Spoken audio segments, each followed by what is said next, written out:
Mathimugam prime நேயர்களுக்கு வணக்கம். இன்னைக்கு நம்மளோட நிகழ்ச்சியில யார பத்தி பேச போறோம், எதை பத்தி பேச போறோம் அப்படின்னு பாத்தீங்கன்னா, அழகிய தமிழ் மகன் படத்தோட ப்ரொடியூசர் ஸ்வர்கஜித்ரா வந்துட்டு ரீசெண்டா ஒரு பேட்டி கொடுத்திருக்காங்க.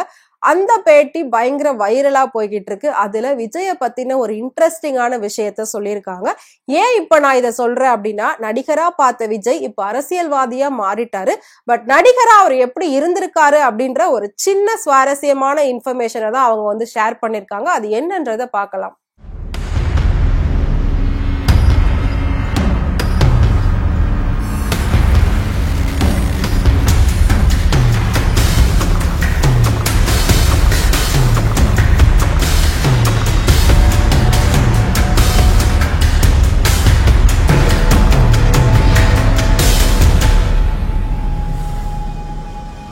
நடிகர் விஜய்க்கு பாத்தீங்கன்னா ஒவ்வொரு படங்கள்லயும் இன்ட்ரோ சாங் அப்படிங்கிறது வேற லெவல்ல இருக்கும்.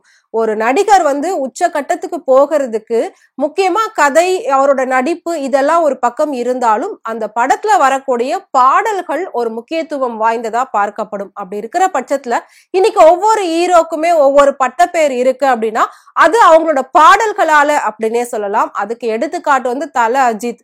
தீபாவளி தல தீபாவளின்ற பாட்டுக்கு அப்புறமா தான் அவருக்கு வந்து தல அஜித் அப்படின்ற பேரே வந்தது. சோ தளபதி தளபதி அந்த பாட்டுமே பாத்தீங்கன்னா விஜய்க்காகவே அது வந்து எழுதியிருப்பாங்க. விஜய் வந்து நம்ம இளைய தளபதி அப்படின்னு சொல்லி அழைச்சிருப்போம். சோ அப்படி இருக்கிற பட்சத்துல அழகிய தமிழ் மகன் படத்துல வந்து அவருக்கு இன்ட்ரோ சாங் வந்தது. சோ அந்த சாங்க அவரோட நிறைய அவார்ட் ஃபங்க்ஷன்ல வந்துட்டு என்ட்ரிக்கு அந்த சாங் போட ஆரம்பிச்சாங்க. சோ எல்லா புகழும் இறைவனுக்கே அப்படின்ற மாதிரி இருக்கும். இந்த வேர்டு வந்துட்டு பாத்தீங்கன்னா ஏஆர் ரஹ்மான் வந்து ஆஸ்கர் அவார்ட் வாங்கும் போது சொல்லியிருப்பாரு. அதுக்கப்புறம் ஒவ்வொரு ஸ்டேஜ்லயும் பாத்தீங்கன்னா அவரை பத்தி பேசும்போது அதுக்கு முன்னாடி வந்துட்டு எல்லா புகழும் இறைவனுக்கே அப்படின்னு சொல்லிட்டு தான் தன்னோட பேச்சைய ஆரம்பிப்பாரு. சோ அப்படி இருக்கிற பட்சத்துல அழகிய தமிழ் மகன் படத்துல வந்து அந்த பாட்டு வந்திருந்தது. அந்த பாட்டு வேற லெவல்ல பயங்கர ஹிட் ஆகிட்டு இருந்துச்சு. பொதுவா பாத்தீங்கன்னா படம் வந்து எடுக்கிறாங்க அப்படின்னா அதுல ஒவ்வொரு விஷயமும் அந்த ஹீரோக்கு ஓகேவா இல்லையா அப்படின்றத கேட்டு கேட்டுதான் பண்ணுவாங்க. சோ அப்படி இருக்கிற பட்சத்துல பாடல்களும் பாத்தீங்கன்னா அந்த ஹீரோக்கு இந்த பாட்டு ஓகே அப்படின்னா தான் அந்த பாட்டை அந்த படத்துல வைப்பாங்க. இல்ல எனக்கு இது பிடிக்கல மாத்துங்க அப்படின்னு சொன்னாங்கன்னா கம்பல்சரி அவங்க வந்து அந்த பாட்டை மாத்திதான் ஆகணும். அப்படி இருக்கிற பட்சத்துல விஜய் பாத்தீங்கன்னா ஒரு பாட்டை கேட்டு ஏஆர் ரஹ்மான் ஏன் இப்படி ஒரு பாட்டை போட்டுட்டாரு அப்படின்னு சொல்லி அவர் மேலேயே விஜய் வந்து கோச்சிக்கிட்டு போயிட்டாராம். இந்த விஷயத்தை தான் ஸ்வர்கஜித்ரா வந்துட்டு ரீசெண்டா ஷேர் பண்ணிருக்காங்க. சோ அது என்ன அப்படின்னா, விஜயோட பல படங்களுக்கு ஏஆர் ரஹ்மான் தான் மியூசிக் போட்டிருக்காரு. அந்த வகையில பாக்குறப்போ மெர்சல், உதயா, அழகிய தமிழ் மகன், சர்க்கார் இந்த மாதிரி எல்லா படத்துக்குமே ஏஆர் ரஹ்மான் தான் மியூசிக் இருக்கும். சோ ஒவ்வொரு படத்துலயுமே பாடல்கள்லாம் வேற லெவல்ல ஹிட் ஆயிருக்கும், டாப் லெவல்ல ஹிட் ஆயிருக்கும். சோ பொதுவா ஒரு படம் ரிலீஸ் ஆகுறதுக்கு முன்னாடியே பாடல்களை ரிலீஸ் பண்ணிடுறாங்க. பாடல்கள் வந்து ட்ரெண்ட் ஆக ஆரம்பிச்சிருது. அப்படி இருக்கிற பட்சத்துல பொதுவா விஜய் பாட்டுனாலே அது ஒரு யூனிக்கா இருக்கும், டான்ஸும் யூனிக்கா இருக்கும். சோ அப்படி இருக்கிற பட்சத்துல அழகிய தமிழ் மகன் படத்துல வந்துட்டு எல்லா பாடல்களையும் கம்போஸ் பண்ணி எல்லாம் முடிச்சு அந்த ப்ரொடியூசர் கொண்டு போயிட்டு விஜய் கிட்ட அவங்க வீட்டுல போட்டு காமிச்சிருக்காங்க. உங்களோட பாட்டெல்லாம் பாருங்க, முக்கியமா இன்ட்ரோ சாங் உங்களுக்கு ஓகேவா பாருங்க அப்படின்னு வந்து போட்டு காமிச்சிருக்காங்க. சோ நான் சொன்ன அந்த எல்லா ஒருவன் ஒருவனுக்கே பாட்டு வந்து அந்த படத்துல ஃபர்ஸ்ட் கிடையாது. அதுக்கு பதில் அவர் போட்டு கொடுத்தது வேற ஒரு பாட்டு போட்டு கொடுத்திருக்காரு இன்ட்ரோக்கு. அப்படி இருக்கிற பட்சத்துல அந்த பாட்டை கேட்ட உடனே விஜயோட முகமே டோட்டலா மாறிடுச்சான். ஏன் அப்படின்னா இந்த பாட்டு என்ன இவ்வளவு சோகமா போட்டிருக்காரு, இவ்வளவு ஸ்லோவா இருக்கு, ஒரு ஹீரோக்கு இன்ட்ரோடக்ஷன் சாங் அப்படின்னா அது எப்படி இருக்கணும், அவர் ஏன் இப்படி பண்ணாருன்னு சொல்லி ஏஆர் ரஹ்மான் மேல விஜய் அவ்வளவு கோவப்பட்டிருக்காரு. பட் அந்த கோவத்தை முழுசா வெளிப்படையா இவங்க கிட்ட காட்ட முடியல. உடனே இவங்களும் சமாதானப்படுத்திருக்காங்க. சரி உங்களுக்கு பிடிக்கலன்னா சொல்லுங்க, வேற பாட்டு நான் அவர்கிட்ட சொல்லி போட சொல்றேன் அப்படின்னு சொல்லியிருக்காங்க.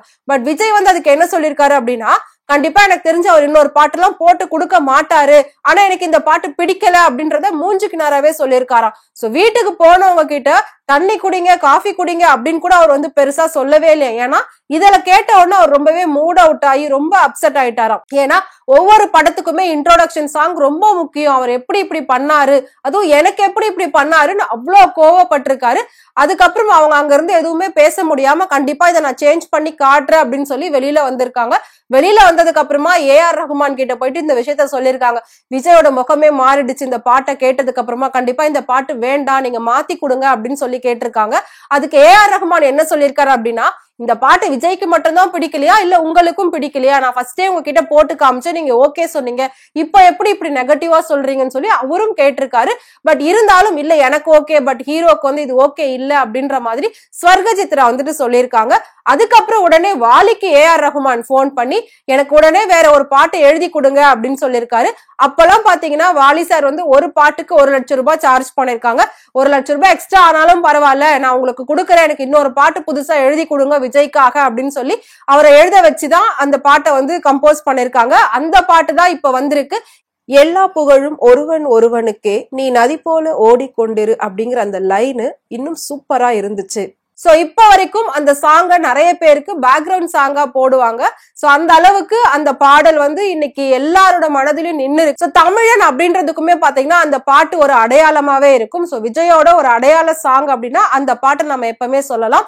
சோ எல்லாரோட ஞாபகத்துக்கு வர்றதுமே அந்த பாட்டா தான் இருக்கும். ஒரு ஹீரோக்கு தெரியுது எந்த அளவுக்கு ஒரு பாடல் ஒர்க் அவுட் ஆகும் ஆகாது அப்படின்னு சொல்லிட்டு. சோ அதுக்கப்புறம் பாத்தீங்கன்னா வாலி எழுதி கொடுத்த அந்த பாட்டை கொண்டு வந்து ஏஆர் ரஹ்மான் கிட்ட கொடுத்து அதுக்கு மியூசிக் போட்டுதான் எல்லா பழும் ஒருவன் ஒருவனுக்கே அப்படின்ற மாதிரி வந்தது. நீ நதியோடு ஓடிக்கொண்டு இரு அப்படின்ற லைன்ஸ் எல்லாம் வந்து அதுல போட்டிருந்தாங்க. சோ இந்த பாட்டு திரும்ப விஜய் கிட்ட போயிட்டு போட்டு காமிச்சதுக்கு அப்புறம் விஜய் வந்து பயங்கர ஹாப்பி ஆயிட்டாரா, சூப்பரா இருக்கு, இந்த பாட்டு கண்டிப்பா பெரிய லெவல்ல வரும் அப்படின்னு சொல்லி அந்த பாட்டை கேட்ட உடனே அவர் சொன்ன ஃபர்ஸ்ட் வார்த்தையா இருந்துதான். அதே மாதிரிதான் இந்த பாட்டு இன்னைக்கு எல்லாரோட மனசுலயும் நின்னு இருக்கு. நான் சொன்ன மாதிரி எல்லாரோட பிஜிஎம்மாவும் எல்லாரோட இன்ட்ரடக்ஷனாவுமே இந்த சாங் வந்து நிறைய பேருக்கு அமைஞ்சிருக்கு அப்படின்னே சொல்லலாம். சோ எவ்வளவு சூப்பரா விஜய் வந்து கெஸ் பண்ணிருக்காருல்ல. சோ நடிப்புல அவர் எந்த அளவுக்கு ஊறி இருந்தா, எவ்வளவு அனுபவம் இருந்தா இந்த அளவுக்கு ஒரு பாடலை வந்து அவரால ரொம்ப துல்லியமா கணிக்க முடியும். இது நல்லா இருக்கும், இது நல்லா இருக்காது அப்படின்றத எவ்வளவு துல்லியமா அவர் வந்து கணிச்சிருக்காரு. ஏன்னா இப்ப இருக்கக்கூடிய பாடல்கள் வந்து எது ஹிட் ஆகும் எது வந்து பிளாப் ஆகும் நம்மளால சொல்லவே முடியாது. நல்லா இல்லாத ஒரு பாட்டு டக்குன்னு ஹிட் ஆயிடும். ரொம்ப எஃபோர்ட் போட்டு ரொம்ப பார்த்து மெனக்கெட்டு ஒரு பாடல் பண்ணிருப்பாங்க, அது வந்துட்டு பிளாப் ஆயிடும். சோ அப்படி இருக்கிற பட்சத்துல விஜய் எவ்வளவு துல்லியமா கெஸ் பண்ணிருக்காரு அப்படின்ற ஒரு பெருமையான விஷயத்த வந்து ஸ்வர்கஜித்ரா ஷேர் பண்ணிருக்காங்க. இந்த விஷயம் இப்போ சோசியல் மீடியால ரொம்பவே ட்ரெண்டா போய்கிட்டு இருக்கு. சோ விஜய பத்தி நீங்க என்ன நினைக்கிறீங்க? அதே மாதிரி சினிமால இந்த அளவுக்கு ஊறி இருக்கிற விஜய் அடுத்து அரசியல்லையும் ஊறி வருவாரா?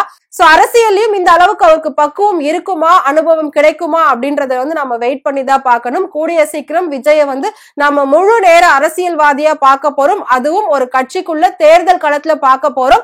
சோ அதுக்காக எல்லாருமே வந்து அவரோட வெயிட் பண்ணிட்டு இருக்கீங்க அப்படின்றது நல்லாவே தெரியும். விஜய் உங்களுக்கு பிடிக்கும் அப்படின்னு நினைச்சீங்கன்னா மறக்காம அவரை பத்தி கமெண்ட் பாக்ஸ்ல கமெண்ட் பண்ணுங்க. இதே மாதிரி சினிமாவை பத்தியும் சரி, சினிமா நடிகர் நடிகைகள், அரசியலை பத்தின டே பை டே அப்டேட் நீங்க தெரிஞ்சுக்கணும் அப்படின்னு நினைச்சீங்கன்னா மறக்காம மதிமுகம் பிரைம் சேனலை ஃபாலோ பண்ணிக்கோங்க.